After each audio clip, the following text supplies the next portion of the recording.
국민 라디오.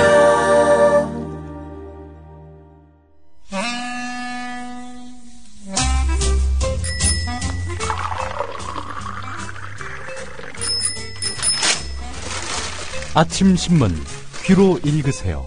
김용민의 조간 브리핑. 안녕하십니까. 저는 인천공항에서 뉴욕까지 여러분과 함께할 막날라 기장입니다. Ladies and gentlemen. 이봐요, 스튜어디스. 내가 새싹 땅콩 줘달라는 거 까먹었어요? 땅콩 더 드릴까요? 이건 그냥 땅콩이고 나는 새싹 땅콩차. 숙취에 좋고 몸에 여기저기 마구마구 좋은 새싹 땅콩차 달라 그랬잖아요. 아우 골 아파. 손님, 그건 저희 비행기에 없는데요. 야, 사무장 오라 그래. 그리고 너 내려. 당장 새싹 땅콩차 가져와. 비행기 후진해. 기장입니다. 본 항공기 후진 안 합니다. 기내에서는 숙취로 인한 행패와 꼬장을 금지합니다. 새싹땅콩차는 전창걸닷컴에서 구매해 주시기 바랍니다. 인터넷 다음에서 전창걸을 검색하시면 전창걸닷컴이 나옵니다. 전화 주문은 070-8635-1288, 070-8635-1288로 가능합니다. 굿바이 행오버. 숙취에는 새싹 땅콩차. 싸고 좋은 집 아모스 옥션이 답입니다. 지난 10년간 무려 27만 명이 이용한 국내 최대 무료 경매 사이트 아모스 옥션. 아모스 옥션은 내 집을 마련하려는 여러분께 제대로 길잡이가 될 것입니다. 경매가 처음이신 분들을 위해 법원 경매 정보뿐 아니라 경매 상담 신청, 입찰 전 대출 조건 상담까지. 이게 문제야, 어? 이게 문제라고. 이게 문제야, 어? 법원 경매를 통해 싸고 안전하게 내 집을 마련하려면 아모스 옥션. 싸고 좋은 집 아모스 옥션이 답입니다. 지금 네이버에서 아모스 옥션을 검색하세요. 상담 전화는 1566-7678, 1566-7678.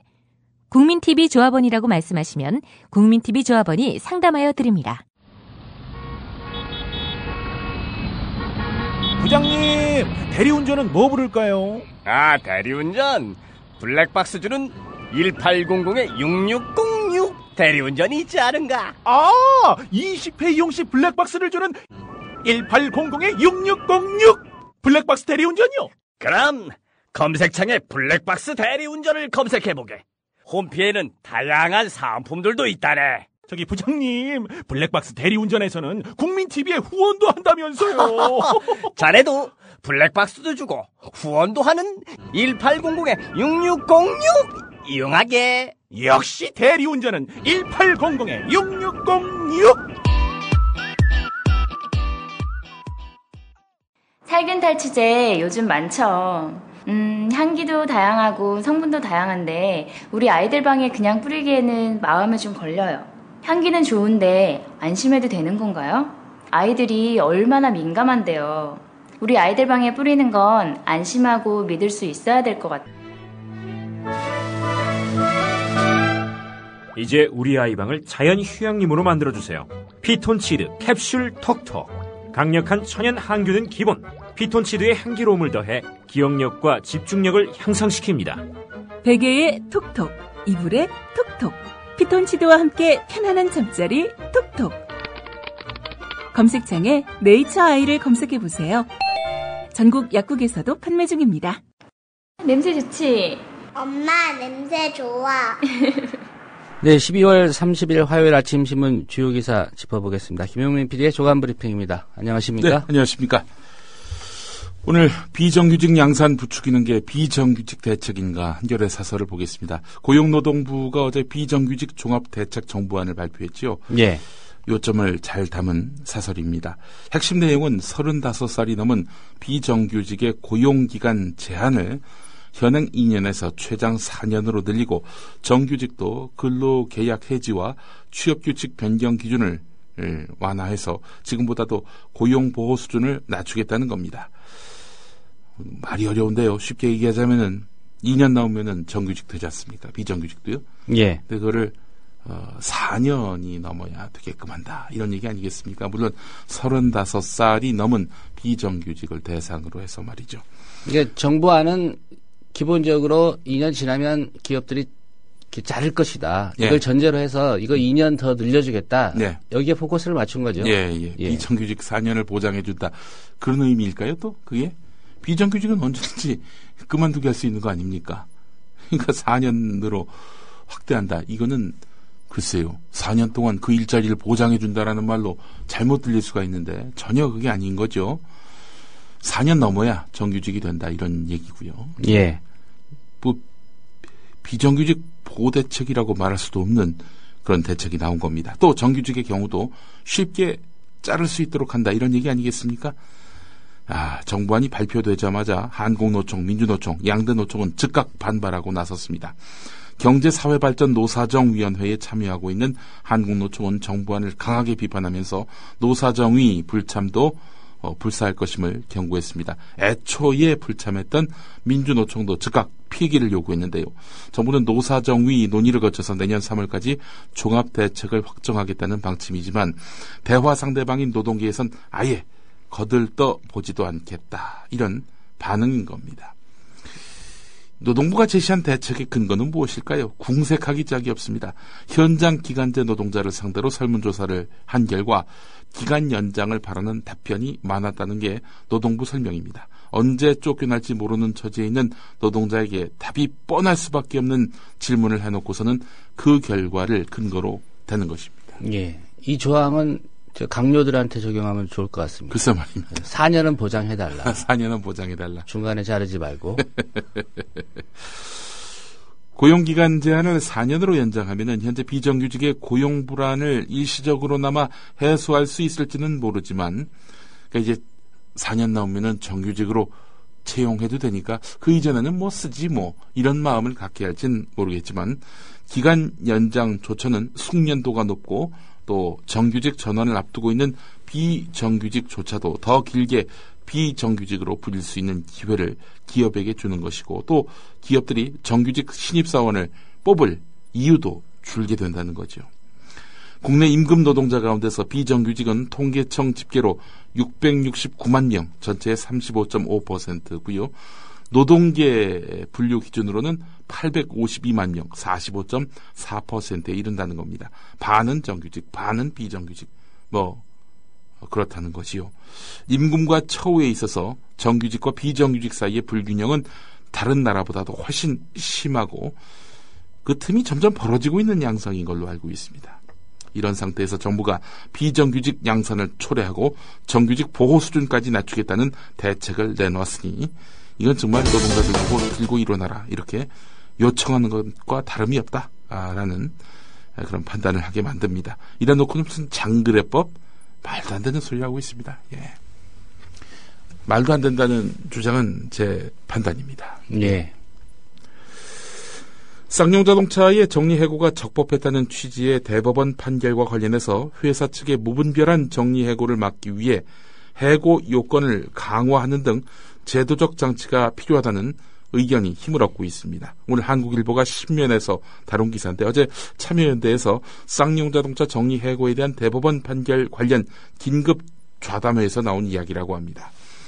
쌍용차 노조 변론을 맡았던 김태욱 금속노조 법률원 변호사는 구조조정에 대한 노동자의 쟁의 행위도 불법으로 간주하면서 법원이 최근 정리해고 요건을 완화해서 해석하고 있는 것은 노동자의 기본권 보호를 포기한 것으로 볼 수밖에 없다. 이렇게 지적을 했는데 근로기준법은 사용자가 경영상 이유에 의해 근로자를 해고하려면 긴박한 경영상의 필요가 있어야 한다라고 규정하고 있지만 긴박한 경영상의 필요에 대한 구체적인 기준이 없어서 논란이 됐었죠. 쌍용자동차는 어떻습니까? 긴박한 경영상의 필요.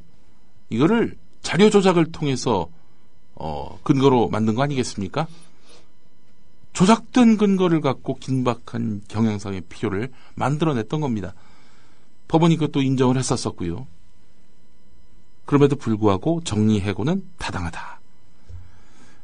이게 법정위가 살아있는 사회인지 의문을 갖지 않을 수가 없는 겁니다. 근데 이건 어디까지나 지금까지의 법을 토대로 해서 나온 판결 아니겠습니까? 근데 앞으로 정부가 비정규직 종합대책 이걸 시행하게 될 경우에는 뭐 비정규직, 정규직 쉽게 해고가 되는 겁니다.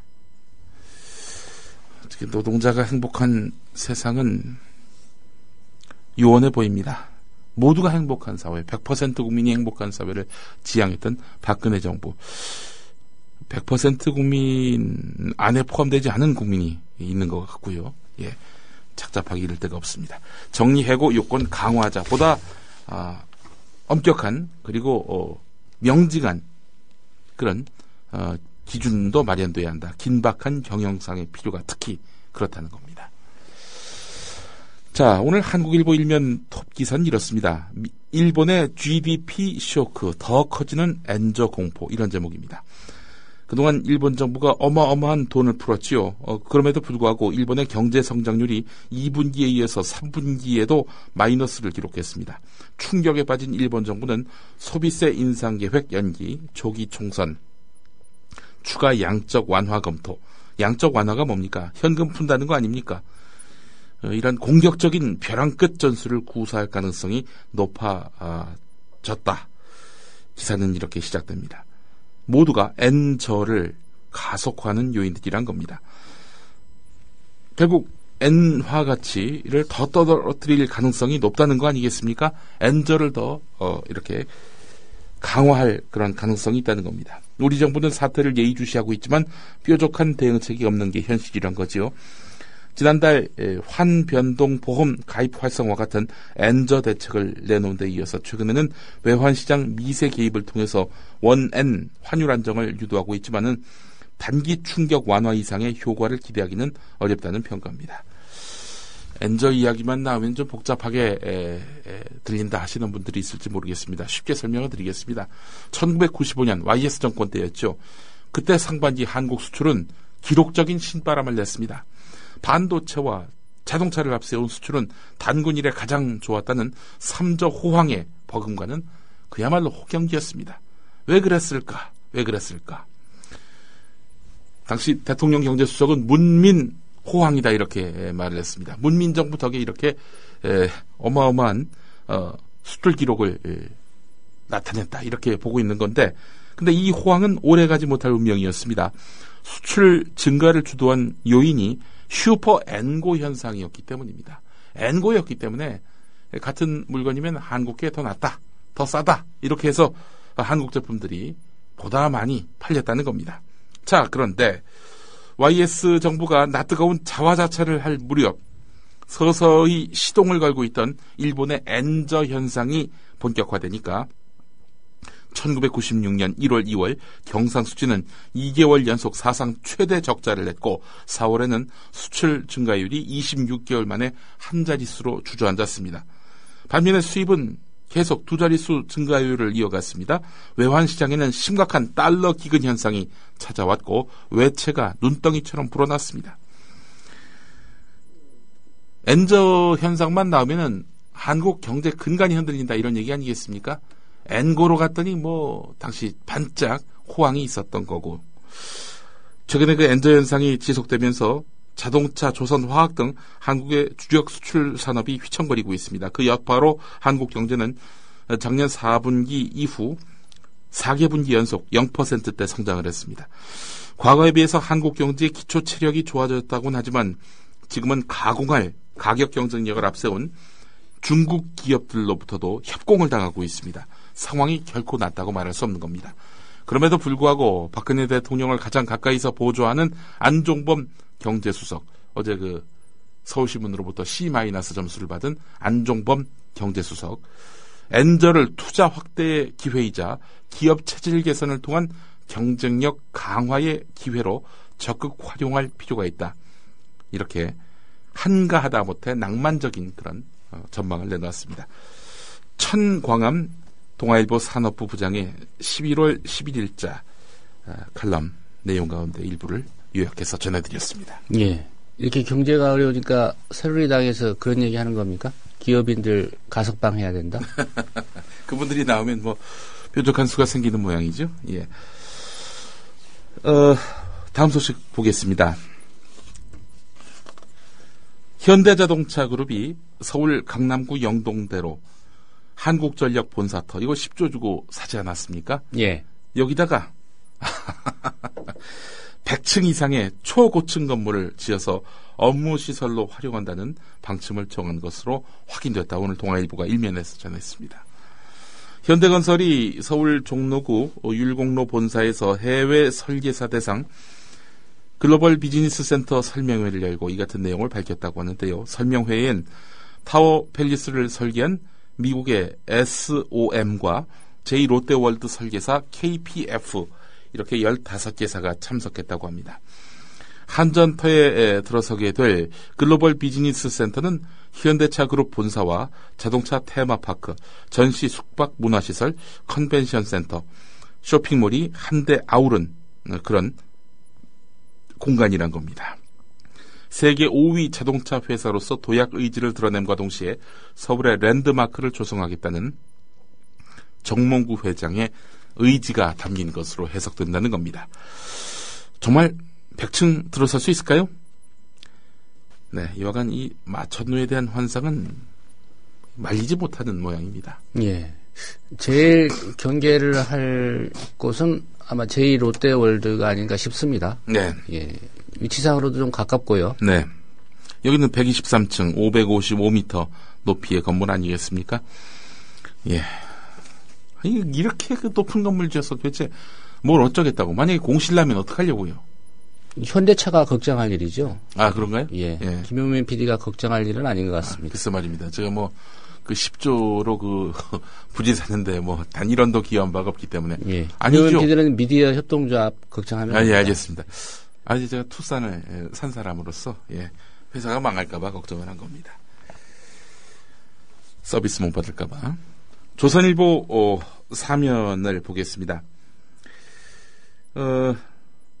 최일배 코롱그룹 정리해고자 이번 10년 투쟁했습니다. 어마어마한 투쟁을 했습니다. 별별 투쟁을 다 했습니다. 자, 그런데 드디어 이용렬 회장과 타협을 봤던 모양입니다. 코롱 노사 10년 갈등 타결됐다. 이 소식을 전하면서 조선일보는 고 이동찬 명예회장의 노사 불이 노동자와 회사 사용자는 둘로 나뉠 수가 없다. 신토불이 그랑 똑같은 거죠. 노사 불이 예. 정신이 화해를 이끌어냈다. 이동찬 명예회장 타계 후에 실마리를 찾았고 회사가 대화 재개의 뜻을 전달했고 해고자 대표가 투쟁을 중단하고 이동찬 명예회장 49제에 참석했다는 겁니다. 정말 이 기사를 보면서 최일배 씨는 어떤 생각을 했을까요? 예. 제가 한겨레 지난 11월 18일자 송경동 시인의 내 친구 최일배를 위해 이 기고문을 한번 소개를 해드리겠습니다. 2005년 2월 17일 코롱사 측은 일방적인 정리해고에 나섰다. 418명이 희망퇴직으로 나갔고 임금 15% 삭감과 추가 희망퇴직자를 받는다는 노사 합의가 있었지만 회사는 평소 눈엣 가시였던 78명을 정리해고했다. 희망퇴직자 431명 가운데 410명은 비정규직으로 같은 자리에서 지금도 일하고 있다. 그로부터 10년이 어떻게 흘러갔는지 최일배는 알지 못한다. 64일간의 파업, 삭발, 단식투쟁, 고압 송전탑 농성, 본사 점거 농성, 회장집 전격, 진격, 그리고 동맥절단, 첫 번째 구속, 삼보일배, 크레인 농성, 한강다리 기습 시비, 동아일보사 점거 농성, 근조 코롱관을 차에 싣고 상복을 입고 서울과 과천 거리를 누벼보기도 했다. 2010년에는 구미공단 맞은편에 있던 KEC 정리해고가 남일 같지 않아서 돕다가 두 번째 구속이 돼 또 6개월을 살고 나와야 했다.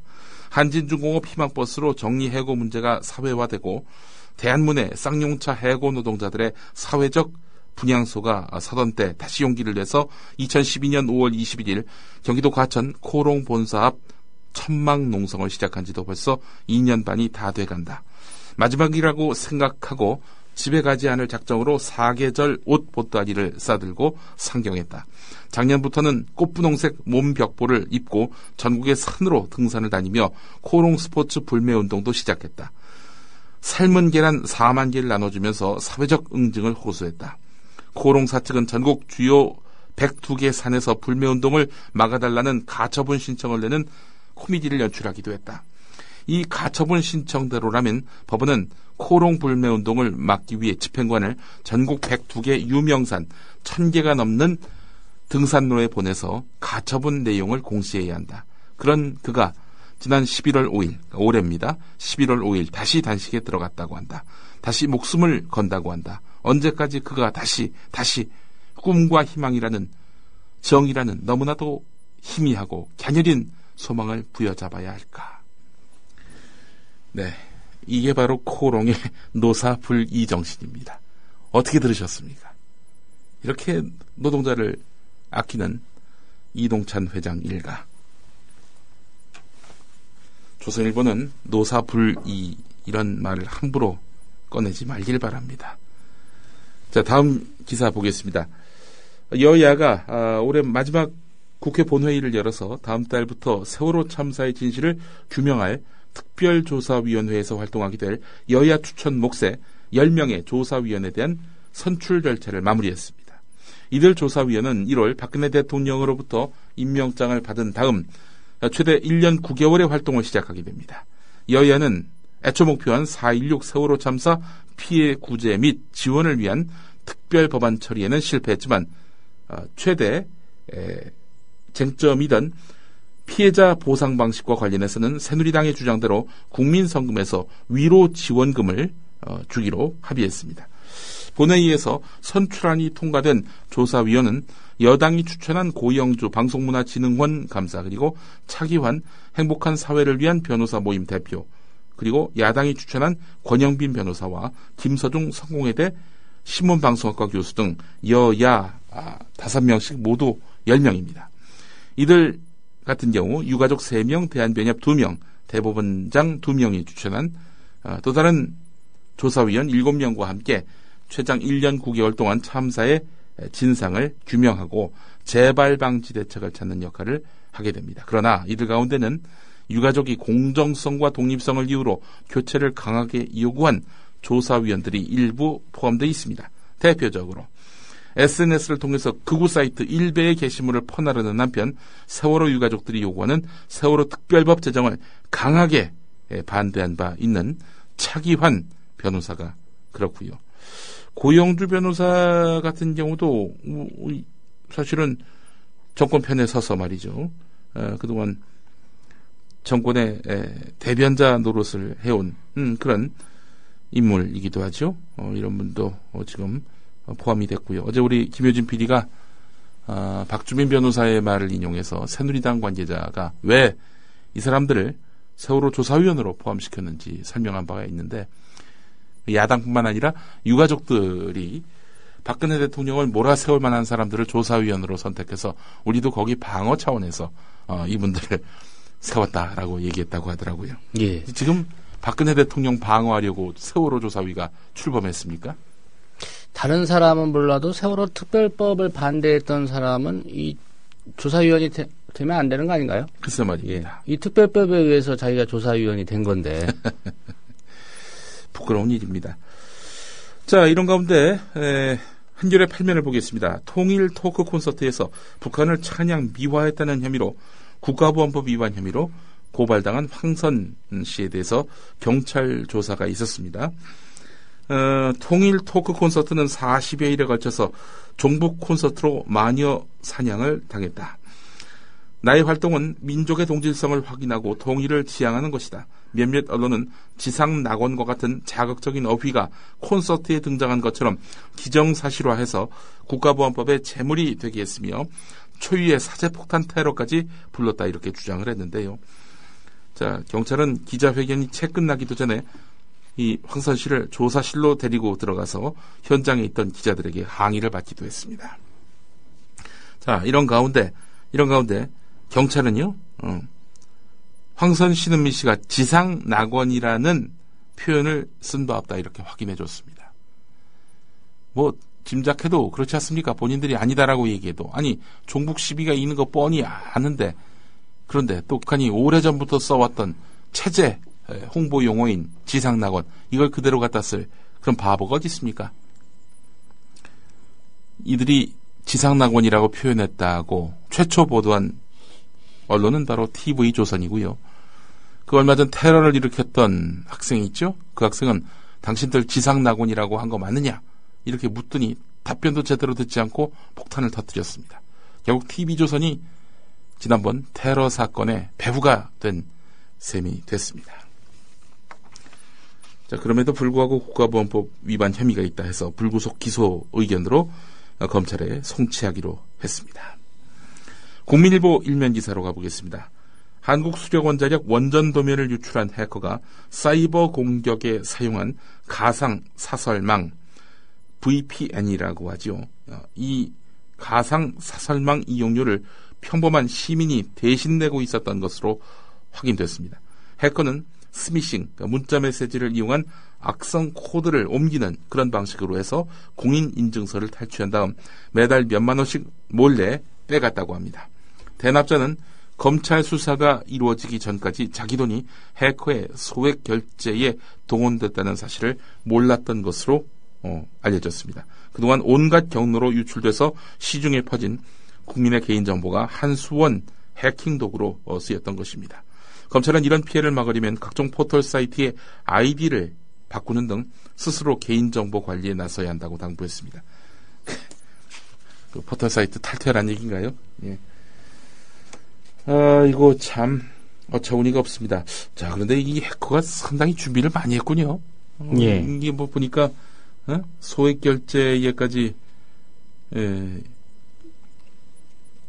소액 결제로 해서 그 뒤가 밟힐까봐 남의 것을 빼다가 이렇게 소액 결제했다는, 좀 대단합니다. 서울신문 구면으로 가보겠습니다. 선임 의경들이 신고식을 빙자해서 신참 후임 의경을 성추행하는 사건이 일어났습니다. 서울지방경찰청에 따르면은 서울의 한 경찰서는 한 이경을 강제추행한 혐의로 수경과 상경을 입건해서 조사하고 있습니다. 수경과 상경, 이게 상병과 병장 같은 거죠? 수경이 병장이고요. 군 그렇습니까? 계급으로 치면 예. 상경이 이제 상병인 거죠. 상병이군요. 예. 그러니까 이 선임병들이 후임병, 그러니까 신참 의경을 강제로 성추행했다는 겁니다. 가해자인 수경과 상경은 전투경찰대 설치법에 따라서 경기도 벽제 경찰교육대에서 영창에 수감돼서 징계를 받고 있는 것으로 알려졌는데요. 속옷을 벗고 엎드려서 여성과 성관계를 맺는 것처럼 다리 사이에 경찰봉을 띄워보라, 이렇게 지시했다고 합니다. 어디서 이런 나쁜 걸 배워가지고 말이죠. 경찰교육대가 저기 충주에도 있지 않습니까? 그건 중앙경찰학교고요. 예. 여기는 이제 벽제는 좀 사고친. 예. 전투 경찰들이 가는데 지금. 예. 아주 엄한 그런 그 군기 교육이 있는 걸로 알고 있는데, 벽제로 갔군요. 오창익 인권연대 사무국장은 명백한 성추행이 드러난 이상 다른 경찰서에서도 가혹 행위가 있었는지 살펴봐야 한다. 군에서 피해자를 죽음으로까지 몰고 간 사건의 가해자 대부분은 가벼운 장난이었다고 말한다라고 밝혔는데요. 이 가해자들도 조사 과정에서 웃어 넘기는 장난이었다, 이렇게 진술한 것으로 알려졌습니다. 한겨레 구면을 보면은 불러도 대답 없는 대리운전 기사, 이 내용이 있네요. 기피 지역 같은 경우 고객이 웃돈을 얹어야 귀가할 수 있는 이런 구조라고 하는데, 기사들 같은 경우에 택시비 때문에, 그러니까 돌아갈 택시비 때문에 어쩔 수 없다, 뭐 이렇게 밝히고 있다고 하는군요. 대리운전을 해주고 10,000원을 받으면 30%를 대리운전 업체에 지급하고 한 달 보험료로만 10만 원가량 하는데, 우리 처지에서는 되돌아올 때 택시비가 많이 나오는 것은 기피할 수밖에 없다. 기피 현상을 해결하려면 대리운전 기사들의 처우 개선이 필요하다, 이렇게 말했다고 합니다. 예. 연예인들이 대리운전 많이 하잖아요. 선전. 예. 그럼 왜 그러는 겁니까? 돈이 되는 거겠죠? 그렇죠. 그 선전 비용만 줄이고 그걸 대리운전 기사들의 처우 개선에 쓴다면 얼마나 좋겠습니까? 국민 라디오에 광고하시는 대리운전 업체들은 아주 소액으로 그 광고하시는 거니까요. 해당하지 않습니다. 예. 예. 여기까지 하겠습니다. 예. 네, 오늘 소식 잘 들었습니다. 예. 2014년 참 다사다난했습니다. 네, 지금 배 상황입니다. 나 살고 싶어요. 왜 우리 아이가 죽었는지 밝혀주십시오. 약속을 지켜라. 엄청난 불장난을 누가 했는지. 죄송합니다. 통합진보당을 해산한다. 하지만 2015년 을미년 새해 다시 희망을 써야 합니다.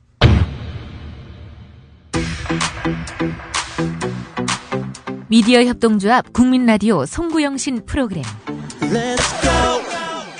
2015 해맞이 대축제 특별 생방송.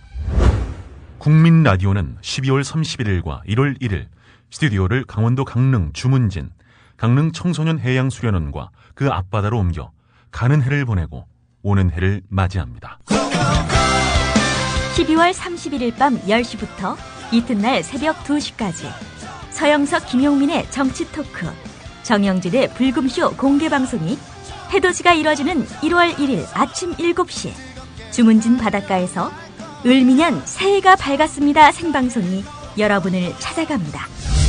2015년도 국민 라디오는 여전히 여러분의 희망이 되겠습니다. 뜨겁게 달려갈 거야.